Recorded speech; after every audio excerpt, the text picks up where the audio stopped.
मोटे मोटे 2-3 सवाल आपके सामने रख देते हैं, क्योंकि बयान तो आप सुबह से ही सुन रहे हैं सबके, तो अब उसकी आवश्यकता नहीं है। राहुल गांधी जी ने भी बहुत सारी बातें कल कही हैं, उसके अलावा अभी गौरव गोगोई कांग्रेस से वो बोल रहे थे, अखिलेश यादव भी बीच में थोड़ी देर बोलने के लिए उठे थे। ओबीसी आरक्षण के साथ अब तो अल्पसंख्यक आरक्षण की मांग भी उठ गई थी, उसका भी जवाब दे दिया गया होम मिनिस्टर की तरफ से।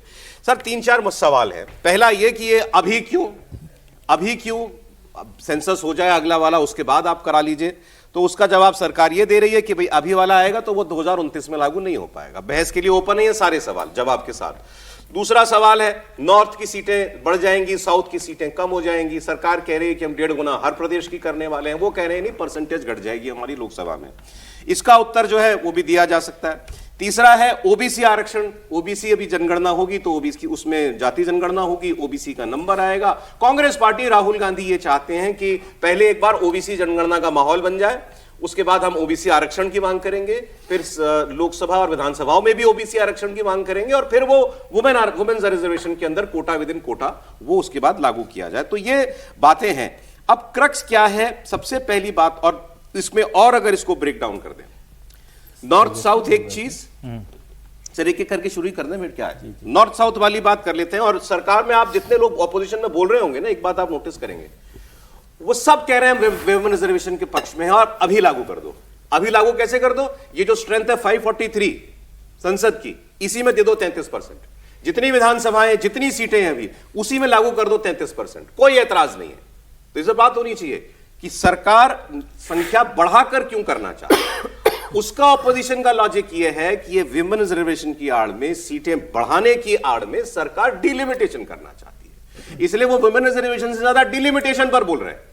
राहुल गांधी ने भी कल बोला, उसके बाद एक उन्होंने पोस्ट भी किया, आप सुन रहे होंगे कि उनका कहना है कि ये मनमाने तरीके से डिलिमिटेशन करके जो सीटों को का डिस्ट्रीब्यूशन जो है आबादी के हिसाब से, कौन सी फेवरेबल कम्युनिटी है कौन सी नहीं है, उसको रिडिस्ट्रीब्यूट करके ऐसी सीटें बता दो जो आपको, जो बीजेपी को सुहाए, ये बात। और तीसरी ओबीसी बात वाली हमने कर ही ली है। अब मुझे बताएं सर, मेन मुद्दा जो है, क्या वाकई में वुमेन आरक्षण नहीं डिलिमिटेशन है जैसा ऑपोजिशन कह रहा है? विजय जी,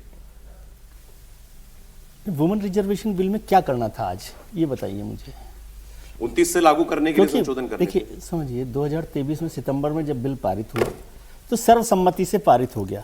तो बार बार ये कहना कि विपक्ष इसके विरोध में है या कौन पक्ष में है, ये तो है ही नहीं।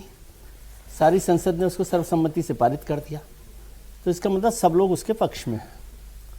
ठीक है, जब बिल पास किया गया था तब कहा गया कि भाई इसको बिल को क्यों आप नहीं बता रहे डेट 2029 में लागू करें या नहीं लागू करें, है ना। तब सरकार ने उसको 2029 में लागू करने की बात पर कुछ जवाब नहीं दिया था। मैं ये नहीं कह रहा कि कहा था कि नहीं कहा था, लेकिन 2029 में लागू नहीं करने की बात हुई। अब क्या हुआ, उसके बाद 2023 सितंबर के बाद 2024 का चुनाव आया। चुनाव के बाद आए नतीजे, 240 सीटें आ गई बीजेपी के पास। तो फिर अब उनको लगा कि नहीं, यदि 2029 में महिला आरक्षण बिल को नहीं लागू किया गया तो नुकसान हो सकता है। आशंका एक, होगा कि नहीं होगा इसका मतलब नहीं है। अगर यदि बीजेपी 2029 में ये चालू करना चाहती थी तो 2023 में जब ये बिल पास किया गया था उसी दिन तय किया जा सकता था ये बात कि 2029 में हम इसे लागू करेंगे। तब आपने कहा कि नहीं, पहले सेंसस होगी, फिर डिलिमिटेशन होगा, फिर बिल होगा। तब आज अचानक क्या हो गया कि आप सेंसस और डिलिमिटेशन को छोड़ के 2029 पर कर रहे हैं। इसका जवाब सरकार को देना चाहिए। फिर 2029 के चुनाव में होगा, अच्छी बात है। आज क्यों विशेष सत्र बुलाने की जरूरत पड़ी? अगर 29 के लिए भी चाहिए तो फिर अब आज जब 2 बड़े राज्यों के चुनाव हो रहे हैं, तमिलनाडु और पश्चिम बंगाल के, इस अगले हफ्तों में, तो उसके बीच में विशेष, मान लीजिए सत्र चल रहा होता तो आप बिल पास करवा लेते, अमेंडमेंट करना था जो, ठीक है। आपने विशेष सत्र बुलाया तो ये विशेष सत्र तो 4 मई के बाद भी बुलाया जा सकता था। 15 दिन में तो कोई बहुत बड़ा फर्क नहीं पड़ रहा कार्रवाई में, ठीक है। तो ऐसा, ये मतलब सरकार को सवाल है, क्या जवाब वो देंगे नहीं देंगे वो उस पर। एक सवाल ये विपक्ष भी उठा रहा है कि भाई ये विशेष सत्र 3 दिन का, इस बीच में जब इलेक्शन चल रहे हो तो क्यों बुलाया गया। और 18 घंटे इतने महत्वपूर्ण बिल जो देश की राजनीति, संसदीय राजनीति की शक्ल बदलने वाला हो, उसके लिए मैं बहुत कम समय मानता हूँ। इसको मैराथन मंथन कहना भी छोटी बात है। ठीक है, 18 घंटे कुछ भी नहीं होते हैं। ठीक है। जब पूरा देश का नक्शा बदल रहे हो हम, देश का नक्शा संसदीय राजनीति का, देश का नक्शा संजय राउत की भाषा में नहीं, संसदीय राजनीति का, तो क्यों 18 घंटे में ये जल्दबाजी करने की जरूरत है। फिर एक सवाल ये हुआ कि भाई 543 से बढ़ाकर आपने 815 कर दी और ये बिल पास हो गया, तो इस सरकार को क्रेडिट मिला। क्रेडिट मिलना ही चाहिए, सरकार ने पास करवाया। लेकिन ये क्रेडिट क्यों मिला और ये बिल पास कैसे हो गया जो बिल 26 साल में पास नहीं हुआ? वो इसलिए पास नहीं हुआ सर, क्योंकि पहले जब बिल आया था 1996 में, गीता मुखर्जी कमेटी ने रिपोर्ट दी थी, देवगौड़ा सरकार ने बनाया था, फिर वाजपेयी सर, उस दौरान 543 में से 1/3 181 सीटें महिलाओं को दी जानी थी। तो उससे जो हमारे माननीय पुरुष सांसद हैं, वो कहते, पुरुष सांसद जो थे, मेल सांसद, कि बोले ये तो हमारी दुकान ही खत्म हो जाएगी, 181 सीटें महिलाओं के लिए हो जाएगी। ठीक है, तो इसलिए वो बिल पास ही नहीं हो पाया। इस सरकार ने समझदारी दिखाई और उनका भी 543 आपकी सुरक्षित है, हम और बढ़ा देंगे। तो उनका झगड़ा तो खत्म हुआ, इसलिए बिल पास हो गया। ओके, ठीक है, अब हो गई आपके पास 815 और 35 850 सीटें। अब जब 850 सीटें लाएंगे तो उसका मतलब हुआ कि आपको संसदीय सीटों को रीस्ट्रक्चर करना पड़ेगा। तो रीस्ट्रक्चर बिना डिलिमिटेशन के कैसे करेंगे आप? आपकी मर्जी से हो जाएगा। सौरभ जी की मर्जी है कि इसमें से इतने सीट बनाते हैं, इसमें से इतनी बनाते हैं, तो डिलिमिटेशन तो होगा। कहाँ हो रहा है? आप फिर वही बात कर रहे हैं, फिर वही तो झगड़ा हो रहा है। डिलिमिटेशन कहाँ हो रहा है? क्या डिलिमिटेशन के साथ ये 2029 का बिल पास होगा? डिलिमिटेशन के लिए 5 साल चाहिए। आज 2026 में खड़े हम, 2029 में 5 साल है।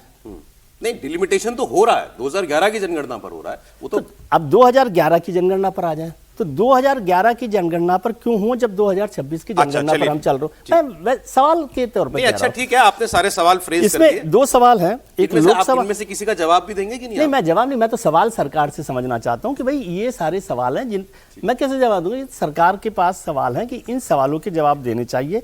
फिर डिलिमिटेशन में हमेशा एक और काम किया सरकार ने इस बिल में कि डिलिमिटेशन की पावर जो संविधान के पास थी, जो संसद के पास थी, उसे खत्म कर दिया, उसे कमजोर किया गया। इसलिए मैंने मोटे तौर पर इसको दक्षिण भारत उत्तर भारत वाली जो बहस चल रही है, या कि भाई नॉर्थ भारत का वेटेज बढ़ जाएगा वो, और डिलिमिटेशन और ओबीसी आरक्षण वाली 3 बड़े उस पर सर, क्योंकि मुझे इस पर सब पर बात कर लेते हैं। हाँ, क्योंकि आगे चर्चा कर लेंगे हम। पहले तो, और सबसे बड़ा सवाल, क्या सरकार इसको पास करा पाएगी? क्योंकि इन 3 बिलों में जो मुख्य बिल है वो संविधान संशोधन बिल है।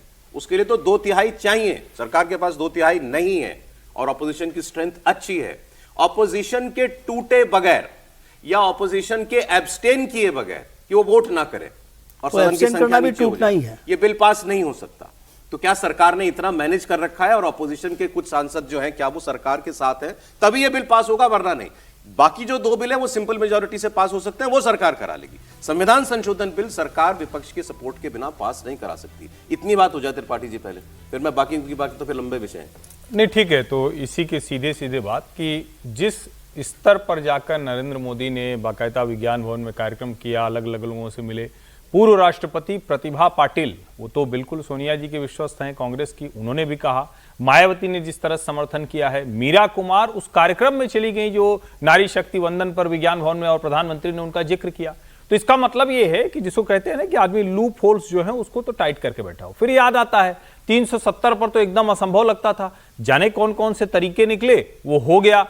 फिर याद आता है कृषि कानून, भले सरकार ने दूसरी वजहों से उसको वापस लिया लेकिन उसको भी पारित करा लिया। मुझे लगता है कि जो 293 से 360 के बीच का ये 67 सीटों का फासला है, उसका कुछ इंतजाम सरकार ने कर रखा है और बिल तो सरकार पारित करा लेगी, इस पर ही बात। ठीक है, तो अब एक छोटा सा ब्रेक हम ले लेते हैं और ब्रेक के बाद फिर जो मूल विषय विजय जी ने रखे हैं और रिफ्रेश किए